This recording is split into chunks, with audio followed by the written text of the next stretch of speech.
उत्तर कोलकाता के हेदवा के पास 65 नंबर विधान सरणी से एक बेहद चिंताजनक मामला सामने आया है। यह एक पुराने एक मंजिला भवन में वर्षों से अपनी रोजी रोटी चला रहे करीब 18 दुकानदार इन दिनों भारी मुश्किलों का सामना कर रहे हैं। दुकानदारों का कहना है कि उन्हें दुकानें खाली कराने के लिए तरह तरह के दबाव बनाए जा रहे हैं। दुकानदारों का कहना है कि पिछले लगभग 15 दिनों से उनकी दुकानों की बिजली आपूर्ति बंद कर दी गई है। उनका आरोप है कि मकान मालिक और प्रमोटर की मिलीभगत से बिजली काटी गई, जिससे उनका कारोबार पूरी तरह ठप पड़ गया। बिजली नहीं होने के कारण अधिकांश दुकानदार अपनी दुकानें खोल भी नहीं पा रहे हैं और लगातार आर्थिक नुकसान झेल रहे हैं। व्यापारियों का कहना है कि उनसे दुकानें खाली कराने के लिए लगातार दबाव बनाया जा रहा है। उनका कहना है कि यदि वे दुकानें खाली नहीं करते तो बुलडोजर चलाकर दुकानों को तोड़ने की धमकी दी जा रही है। इन आरोपों की स्वतंत्र रूप से पुष्टि नहीं हो सकी है। इन दुकानों में एक मेडिकल स्टोर भी है जो फिलहाल जनरेटर के सहारे किसी तरह संचालित हो रहा है ताकि लोगों को जरूरी दवाइयों की आपूर्ति प्रभावित ना हो, लेकिन बाकी अधिकांश दुकानदार बिजली ना होने की वजह से अपना कारोबार जारी रखने में असमर्थ है। पीड़ित दुकानदारों ने प्रशासन से तत्काल हस्तक्षेप की मांग की है। उनका कहना है उनके व्यापार और आजीविका की रक्षा की जाए और यदि किसी तरह की कानूनी प्रक्रिया अपनाई जानी है तो वह नियमानुसार और पारदर्शी तरीके से हो। अब सबसे बड़ा सवाल यही है कि क्या प्रशासन इन दुकानदारों की शिकायतों पर संज्ञान लेगा? क्या उनकी बिजली बहाल होगी और उन्हें राहत मिलेगी? फिलहाल सभी की निगाहें प्रशासन की अगली कार्रवाई पर टिकी है। फिलहाल इस पूरे मामले में दुकानदारों ने गंभीर आरोप लगाए हैं। दूसरी ओर मकान मालिक या प्रमोटर की ओर से कोई भी आधिकारिक प्रतिक्रिया सामने नहीं आई है। यदि उनका पक्ष सामने आता है तो उसे भी प्रमुखता से दिखाया जाएगा। फिलहाल आइए सुनते हैं इस पूरे मामले पर पीड़ित दुकानदारों का क्या कुछ कहना है। ব্যাপারটা হচ্ছে দেখুন, আমরা আমাদের প্রশাসনিক আইনত দিক দিয়ে আমরা সবার কাছে গেছি। আমরা থানা থেকে শুরু করে আমাদের লোকাল এমএলএ সবাইকে আমরা চিঠি দিয়েছি। আমাদের মাননীয় তাপস রায় মহাশয় ওনাকেও চিঠি দিয়েছি। উনি ব্যাপারটা দেখেছেন। উনি ব্যাপারটা দেখে উনারই একজনকে বলেছিলেন, যার নাম হচ্ছে আপনার শরৎ সিং। তো উনি ওই ভদ্রলোককে উনি যখন তাপস রায় যখন বলেছিলেন আপনি ব্যাপারটা লিড করুন, আপনি ব্যাপারটা দেখুন, তো উনি ব্যাপারটা প্রথমে দেখে, আমাদের অ্যাসুরেন্স দেয়। ইভেন উনার বাড়িতেও আমরা যাই। আমাদের এই বিল্ডিং এর যিনি প্রমোটার, যিনি মালিক, উনিও যায়, অতনু খাসনবিস। ঠিক আছে, এবার তখন ওখানে গিয়ে ওনারা আমাদের অ্যাসুরেন্স দেয় যে আপনাদের চিন্তা করতে হবে না, আমরা কালকে সকালে আপনার গেট খুলিয়ে দেবো। ইভেন অতনু খাসনবিসকেও বলে আপনি কালকে সকালবেলা গেটটা এদের খুলে দেবেন, এরা কাজ করে লাইন যে যার নিয়ে নেবে। কিন্তু তার পরের দিন ওই শরৎ সিং ভদ্রলোক আসেন, এখানে এসে আমাদের বলেছিলেন আমরা এসে আমি ব্যাপারটা ঠিক করে দেবো। কিন্তু ওরা জানি না বাড়ির মালিকের সঙ্গে ওনার কি কথা হয়েছে, সেটা আমরাও জানি না। উনি এসে আগে অফিসে চলে যান, এই দোতলার উপরে অফিস আছে ওনার।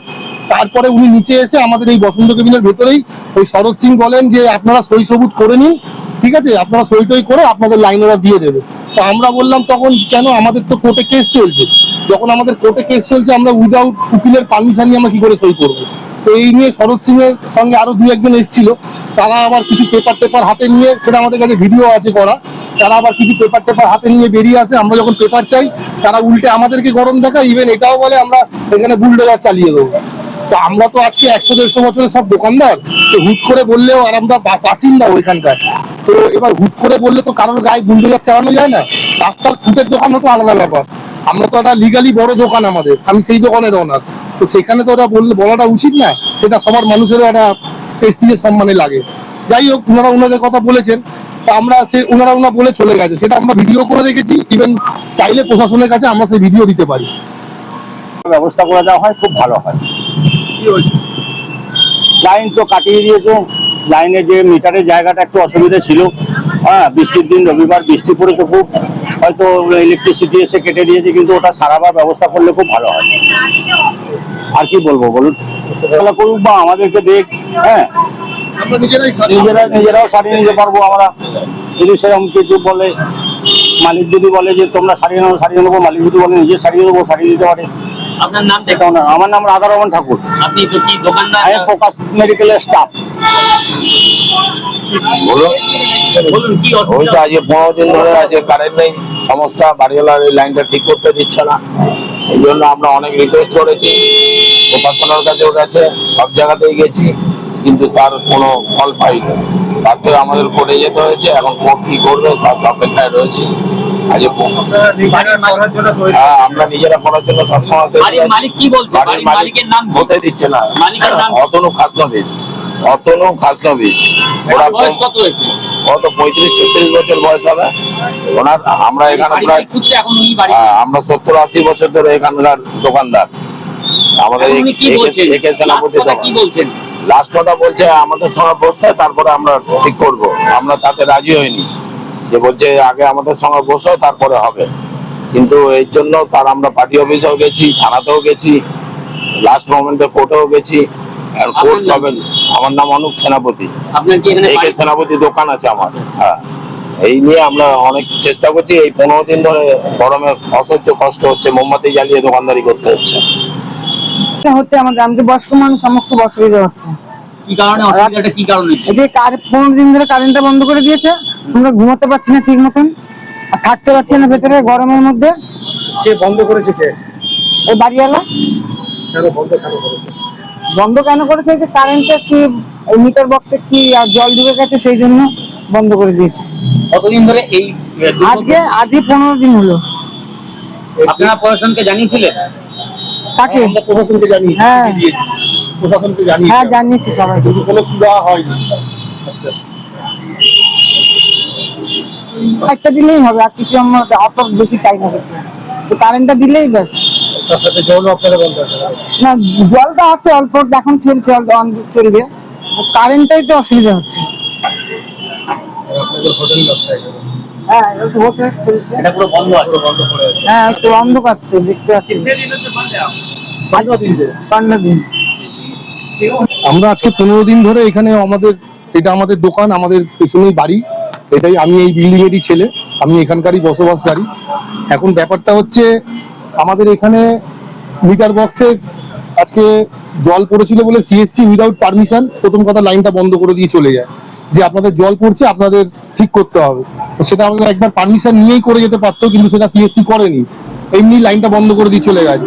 জানি না সিএসসির সঙ্গে মালিকের কোনো টাই আপ আছে কিনা। পরবর্তীকালে যখন আমরা সারাতে যাই তখন মালিক গেট বন্ধ করে রেখেছে, বলছে আমাদের সারাতে দেবে না। আমরা বলেছি আমাদের নিজের পয়সায় আমরা স্ল্যাব করব, যাতে জলটা না পড়ে ব্যবস্থা করব, কিন্তু মালিক করতে দিচ্ছে না। এখন ব্যাপারটা হচ্ছে আমরা যে এত দুর্ভোগে এই গরমের মধ্যে, যে আমি আছি, আমার এই মা, আমার এই দুটো কাকিমা আছেন, একজন বার্ন কেসের পেশেন্টও আছে আমাদের ঘরের ভেতরে, সবাই আমরা প্রবলেমে আছি। আমাদের অন্তত লাইনটা অন্তত দেওয়াটা ব্যবস্থা করুক। ওনাদের সঙ্গে আমাদের কোনো মানে কেস কামারি নেই, কিচ্ছু নেই। তা সত্ত্বেও উনি টোটাল পুরো বিল্ডিংটার সেম কন্ডিশনে অফ করে রেখেছে। কিছু দোকানদারের সঙ্গে ওনাদের হয়তো মনোমালিন্য আছে বাড়ির মালিকের সঙ্গে, তা বলে সেটা আমাদের সঙ্গে নেই। এবার আমাদেরকেও সেম প্রসেসে ফেলে রেখেছে, যে ওনাদের প্রবলেম ওনারা সলভ করুক, তাই না করে আমাদেরকেও সেই প্রবলেমের মধ্যে ওনারা ঢুকিয়ে রেখেছেন। এখানে কি অন্য কোনো কারণ আপনি লক্ষ্য করেছেন? কোনো প্রমোটিং বা কোনো কিছু হওয়ার আশঙ্কা কি? এটা তো প্রমোটিং হবে বলে রেখেছে আজকে 3-4 বছর ধরে, 2023 থেকে বলেছে এটা প্রমোটিং হবে, ভাঙবে। আমাদের সঙ্গে কথাও হয়েছে, পেপার পত্র সই সবুত হয়েছে, আমরা আমাদের দোকানের অনারশিপ নেবো, সেটাও আমরা টাকাও দিয়েছি উল্টে, যে আমাদের অনারশিপ নেবো, সেই টাকাপত্র দেওয়া, সেই পেপারও আছে। ইভেন আমরা যখন এখানে বলেছি উনাদেরকে, তখন উনি কোনো ভ্রুক্ষেপ করছেন না। ইভেন উনি কোনো প্রসেসে যেতেই চাইছেন না। উনি বলছেন যে একটাই কথা, যে আপনারা উঠে যান।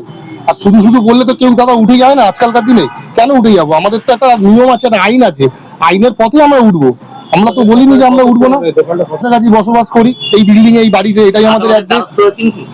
আদালতের দ্বারস্থ হয়েছি, আমাদের মাননীয় তাপস দাস রায়ের কাছেও আমরা দ্বারস্থ হয়েছি, ওনাকেও চিঠি দিয়েছি। উনি একজনকে বলেছিলেন দেখতে ব্যাপারটা, কিন্তু উনি আমাদের আশ্বাসও দিয়েছিলেন আমরা করে দেবো। ওই ভদ্রলোক আশ্বাস দেওয়ার পরও উনি এখানে এসেছিলেনও। আসার পর উনি বাড়ির মালিকের সঙ্গে কি কথা বললো আমরা সেটা বলতে পারবো না, কেন এই বাড়ির মালিকেরই মানে যে প্রমোটার আছে, ওনার দুতলায় অফিস আছে। উনি যে ভদ্রলোক এসেছিলেন, উনি আগে গিয়ে ওনার অফিসে যান, ওনার অফিসে ওনার সঙ্গে কথা বলে তারপরে নিচে আসেন। নিচে এসে আমাদের আগের দিন রাত যিনি বললেন যে আপনাদের প্রবলেম আমি সলভ করে দেবো, তিনি তখন পরের দিন আমাদের মানে কি বলবো অন্য মানে পাল্টি হয়ে গিয়ে আমাদের বলছে যে আপনারা সই সবুত করে দিন, লাইনটা চলে আসবে। তখন আমরা বললাম তাহলে এইটুকুর জন্য আপনার কাছে গেলাম কেন? এর জন্য তো কোর্ট আছে, সে তো আমরা কোর্টে চলে যাবো। তা আমরা তো শুধু বলছি আমরা যে দুর্ভোগ করছি লাইনটার জন্য, কারেন্টটার জন্য, কিসে আপনাদেরকে সাইন করতে বললো? পেপার এই মাপাঢুপি করবে, সাইন করে আমাদের উঠে যেতে হবে, সেগুলো করে দিক, তারপর লাইন দেবে। তো সেই লাইন নিয়ে আমাদের দরকারটা কি? আমরা যদি উঠে গন্ধ পাচ্ছি, গন্ধ তো পাচ্ছি, আমরা কিছু তো গন্ধ পাচ্ছি। এবার ডাইরেক্ট তো, আমার নাম রাজেশ মাইতি, আমি এখানকার বাসিন্দা। कितने लोग यहाँ पे रहते हैं, कितने फैमिली है? फैमिली सिर्फ ये बिल्डिंग है, ये है आपका मतलब क्या बोलेंगे, ये दुकानदारी का सब जगह है, दुकानदारी का बिल्डिंग है। लेकिन एक फैमिली, हम लोगों का फैमिली रहता है, हम लोग जो माइती परिवार है यहाँ पे रहता है, एक तो ही फैमिली है हम लोगों का, लेकिन फैमिली मेंबर बहुत सारा है। लेकिन बाद बाकी जो है सब दुकानदार है, वो अपना दुकानदारी करता है, रात को बंद करके चला जाता है। হ্যাঁ টোটাল এখানে মোটামুটি 15টা 18টা দোকান আছে, তার মধ্যে এবার আমরাও আছি একটা দোকানদার। এবার সেখানে এখন বলতে পারছি না উনি কি করতে চাইছেন, আমরা সেটাও বুঝতে পারছি না। আমরা সামান্য, আমাদের কোনো দাবি দাবা নেই, আমাদের এই গরমের মধ্যে আমাদের কারেন্টটা দিক, আমরা যাতে সুস্থভাবে দোকানদারি করতে পারি। আর বাড়ির মালিক উনি আসুন, বসুন, ওনার যেটা প্রসেস হয় সেই প্রসেস ওয়াইজ আমাদের সঙ্গে কথা বলুক, আমরা আমাদের উকিলকে নিয়ে প্রসেস ওয়াইজ কথা বলে আমরা যেটা করণীয় সেটা করবো, আমাদের কোনো অসুবিধা কিছু নেই। হঠাৎ কারেন্টটা বন্ধ করলো কি কারণে? এইটা বন্ধ হলো, মিটারটা আমাদের যে লাগানো আছে ওখান থেকে জল পড়ছিল, এবার জল পড়ছিল বলে হঠাৎ করে সিএসসি আসে, আমরা সিএসসি কে কল করি, যেহেতু একটা শর্ট সার্কিট হয়েছিল ছোট, তো আমরা সিএসসি কে ডাকি, সিএসসি বলছে জল পড়ছে বলে এটা অ্যাক্সিডেন্ট হতে পারে পরবর্তীকালে বড়, আমরা বন্ধ করে দিয়ে যাচ্ছি। তো সিএসসি সেটা বন্ধ করে দিয়ে চলে যায়।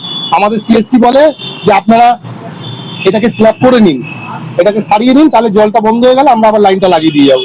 এবার সিএসসি বন্ধ করে দিয়ে যাওয়ার পর আমরা যখন সারাতে যাই তখন বাড়ির মালিক দারোয়ানকে দিয়ে গেটে তালা মেরে রাখে, মেরে রেখে বলছে আমরা আর এটাকে করতে দেবো না, আপনাদের এখনই উঠতে হবে। আমরা এখন উঠে যান, তাহলে আমরা লাইন দেবো। আমরা উঠে গিয়ে লাইন নেবো কি করবো? আমরা যদি উঠেই যাই তাহলে লাইনটা নিয়ে আমরা কি করবো? তাহলে লাইনটা না নেওয়ারই ভালো।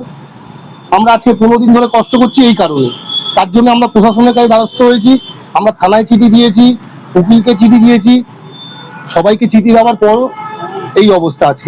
আজকে আমরা 15 দিন ধরে ফেলিও।